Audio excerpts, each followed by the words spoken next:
Hey YouTubers, thanks for checking into the video today. Today's video is going to be on my first ever rod review. It's actually my first ever review in regards to any form of fishing tackle that I've done on YouTube. This particular rod is the Croix Legend Xtreme Inshore. I'm going to talk about the physical aspects of this rod. I'm going to talk about the technology behind it, and I'm going to talk about my experiences with this particular rod as well, you know, on water. And I've had extensive use with this rod, and I'm going to give you my honest opinion on how I feel, how this rod performs. I want to first of all start off by saying the reasoning as to why you're clicking on this video is because maybe one, you're in the process of thinking about purchasing one and just need more information on it, or if two, you already own one and just want an opinion on a co-owner's thoughts on their rod and how their experiences have been. And then, or three, you might just be interested in watching videos in regards to fishing tackle. All right, but all right, let's start off with okay, I want to say that in the fishing industry, you know, there's a lot of bullshit in regards to the ability to be able to market products. You know, before I bought this rod, I seen it advertised online, and I know that it just was available. It won the ICAST 2013 award for best saltwater rod, and it was I was getting very excited about it, and I really wanted to get more information on this particular rod. And what I did find was, when you sort of get online, do research, it's a lot of factual information, like factual as in, like, you know, certain numbers, and it's generally by the company themselves. You know, a lot of different websites, even if it was third-party websites, I found the information to be pretty much exactly the same as what the company was saying about the particular product. So then I decided to go on YouTube, and one of the reasonings as to why I started this channel and why I'm doing this actual review on this rod today is because I found that a lot of YouTube videos on this particular rod was either of St. Croix representatives talking about the rod, and of course they're only going to talk good things about the rod, and then also either pro anglers talking about that have been sponsored by St. Croix and have been paid ultimately to talk nice stuff about the rod as well. If I did come across a video that was some, you know, dude talking about the rod and his experiences, it wasn't really informative enough for me to base my decision on opening up my wallet and buying one. So I dived in, and I decided to make the plunge because I committed myself to either buying the Legend Xtreme, which is the black one. It's a dark blue color, and it's got it's a darker black and dark blue design. But then when the Inshore came out, I just thought, wow, this is going to be perfect, because I primarily fish with in brackish water, if not in slightly inshore conditions as well, and I thought that this was going to be the perfect rod for me. All right, so let's zoom out a bit here, and I'll go into a bit more about this rod. Let's talk about the physical aspects of it, guys. I'm going to talk about the technology that's involved in the blank, because St. Croix really do like to advertise the fact that they've got 4 forms of technology in this blank. It's called ART. If you can see there, ART, IPC,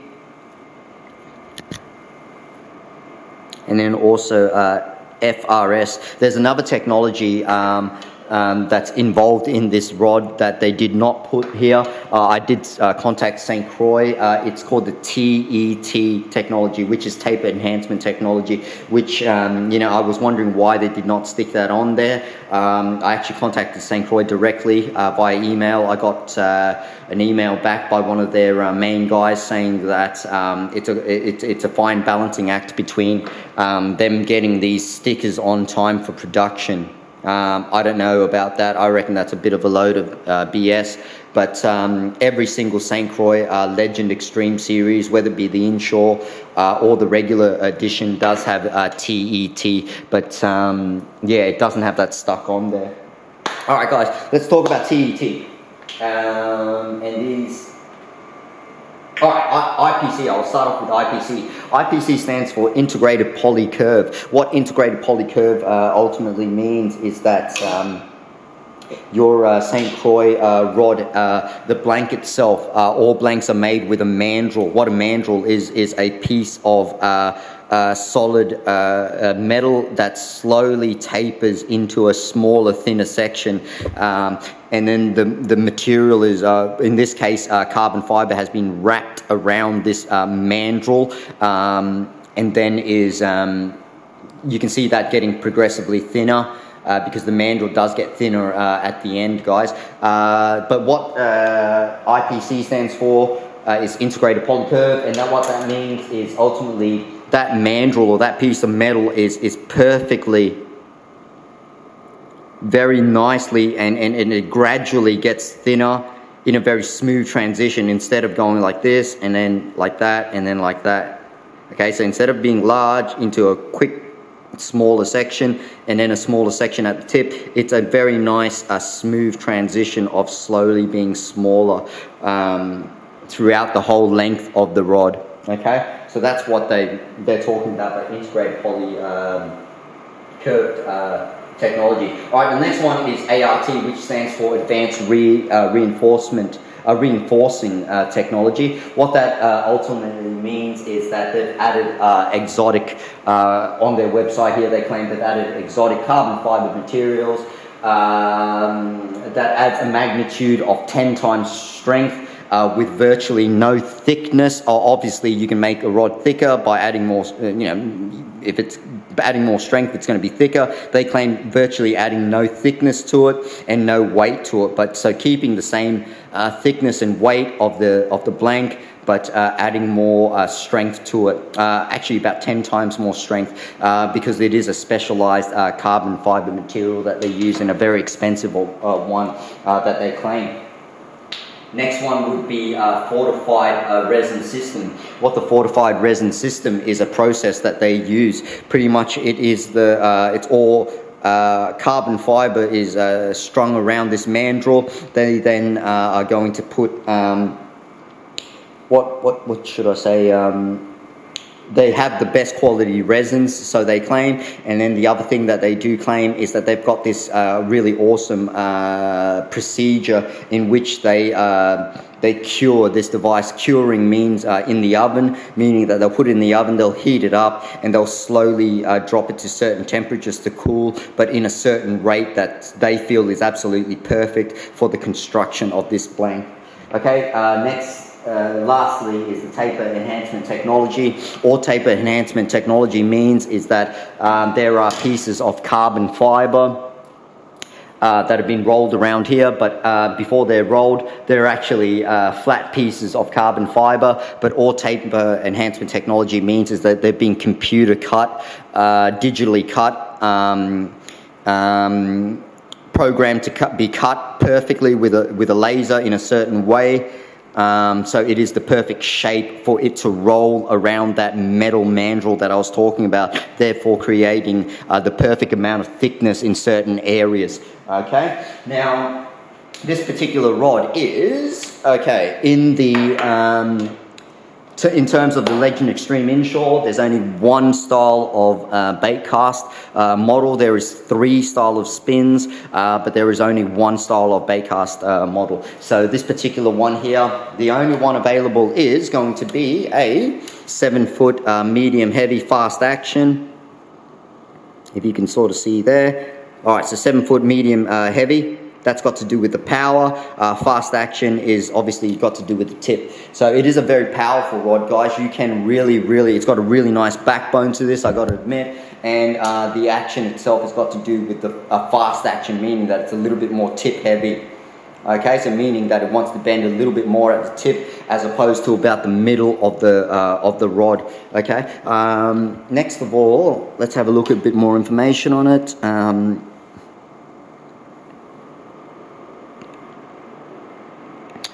right, so there we go, 7 foot medium heavy power, fast action, and then we're going into a SC5 graphite.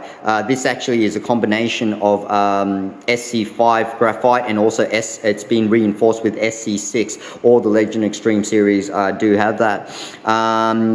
The technology is written on there. Lastly, the line rating. So they recommend you use anything from about 10 to 20 pound line. One of them is going to give, if it's either the rod's going to break or the line's going to break, they prefer you break obviously the line first, and that's the rating that they give you there, guys. I use around about anything from 30 to 50 pound line on this, guys, and I've never had a problem whatsoever. It's an incredibly strong rod. Lastly, the lure weight should be anything from around about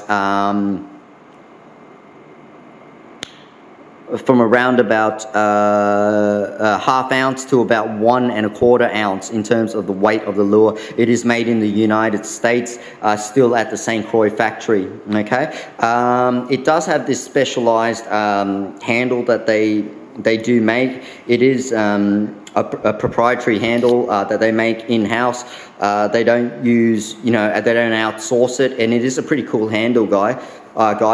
It's very it's sort of like transitions really well from where you hold it to here. It's a very comfortable handle, and what they do claim is it takes about 15 hours to make one each of these handles. I'm not sure about that. That's a pretty long time, but I'm really impressed with this handle. What they do claim is that it's actually quite a grippy handle. As you're going to get it, if it does get a little bit wet, it's actually going to get quite tacky, and it is true, guys. A lot of marketing claims certain things, but it does actually get tacky. A lot of times if you're going to get a bit of water on here, it's going to get slippery. Not in this situation. They do claim it does get tacky, and it is true. All right, next of all, I'm going to go into the butt. The butt does have this design here. It's a rubber cap, and I really do appreciate that, actually. It's, so you can see here the damage that I put on this area here from, tying on my lures and things like that. And yeah, a lot of the other, the standard Legend Xtreme series have got that metal aluminium cap. That's going to really get hurt. This one here does not. Okay, it does have a skeleton reel seat. It is a Fuji seat. This reel seat is absolutely awesome. It's very comfortable, and what I really like about this reel seat is the fact that it's got this really large area for you to actually tie on your, attach your reel. And a lot of one of the other St. Croix rods that I have that I'll be doing a review on soon actually has a really small section, and it's very hard to get underneath the reel to be able to even take it off once you've been using it all day, and even just to get your hand underneath like that to unscrew it. It's incredibly like a small section, but this one is very comfortable. It's very grippy, and it's very easy to get your reel off. It does have a hook tie there, a hook holder. It's a pretty cool hook holder. It's not like just your standard sort of U-shaped one. So yeah, and it is quite snag free as well, so your line never really truly gets caught on that whatsoever, guys. So yeah, they've thought about in terms of that, when your line comes out and if it is going to hit onto that. You're going to move on to the guides. The guides, they use a Keegan zirconia guide, so it's a Keegan design manufactured guide, and it's a zirconia runner inside there. So all those, yeah, zirconia runners. It's supposedly zirconia is one of the hardest substances known to man. Obviously, silicon carbide is one of them as well. What else is there? Like alkanite is another material that a lot of these guides are made out of, but alkanite is not as hard as this particular material here. What you will get, guys, is tangle-free guides. Okay, meaning that just the design, you're not going to get tangles before and then get the line hooked up around here. I've never really had problems with tangles whatsoever with this. They are all single-footed, meaning that it's just 1 foot that attaches the guide there, as opposed to, how some has got 1 foot there and then the other is there, which is a double-footed guide where they have both like that. But this one is obviously single-footed, and that is all the way, and I'll show you there, all the way to the end, and you're going to be getting 11 guides plus the tip all up. Okay, so 11 guides plus the tip all up. One thing I did find is there's an incredible amount of guides on the on the rod itself, so you never really have a problem with as your rod is bending. Okay, line actually wanting to hit this section of the rubbing into the blanket itself, because it's so bent over that the line is going to have to like touch that area. I've never had that problem whatsoever with 11 guides all up. All right, guys. So that's the physical aspects of the rod. They do come in a marine white only in the Inshore series. They've designed it with that design. It is a very nice pearlescent white, so it's a very nice frosty white, but you can see a very nice pearl white through it. Now, it might be a little bit difficult to see in the video, but it's got a very nice finish, guys. All right, so talking about my experiences with it, I'm going to have to give this rod a very high rating. It's actually the rod that I use primarily the most, and I trust it very much. It is a heavier rod, so do not use this for anything finesse, or if you want to really work lighter lures, because it's not really going to be for that. It's designed for things like, you know, swim baits. You can use it as a jerkbait rod, but it is a bit long, being a 7 foot. But just as an all-around general purpose tough bait cast rod that you can have and just go out there with confidence, knowing that if you hook onto a big fish, you will never have a problem with this rod. It's got an incredibly strong backbone, okay, but enough action at the front, a forgiving tip at the front to be able to help you hold onto your fish. Guys, I do apologize if this review has been quite long. I really did want to do a really long and in-depth review on this rod, because like I said in the beginning of the video, I did come across some videos that were, well, quite short and didn't really explain much besides the things that I read on the internet anyways. So yeah, oh, actually one last thing. This handle itself, all right, I don't know how well you can see it there, but it is a little bit stained. Okay, they claim, St. Croix claim that you can, obviously it's a white design, and white is going to get hurt when you go out into nature, really. But I'm very impressed with this rod and what they, with the handle, I should say, and what the St. Croix claim is that you can actually wash it and, you know, get a lot of like the dirt off it as well. And it is true, like considering it's completely white, it is a little bit stained, guys, but like nowhere near as what it really should be, considering it's a completely frosty white look. All right, so yeah, out of 10, guys, I give it a very high rating. I'm gonna have to give it like pretty much close to 10. It's an incredibly awesome rod. It is a little bit heavier, like I said, like it is a medium heavy, so don't expect it to be like a very finesse rod. But if anyone out there is looking at this video thinking, oh, should I open up my wallet to be able to purchase this rod, I rate this rod incredibly high, and I don't really have anything negative to say about it. It's very strong. You're going to pull in big fish with it. You can pull in medium fish with it. You can even use it a little bit, like obviously it's a stronger rod, so like I said, I don't recommend finesse, but if you do really have to use it in a little bit more of a subtle way, I suppose you can get away with it, but it's not really designed for that. Just as an all-around general purpose rod, I rate this really, really highly, guys. I appreciate your time. I do apologize that it's been a long video, but yeah, I'll catch you around next time, guys. Stick around for the next rod reviews, okay? See you later. Bye.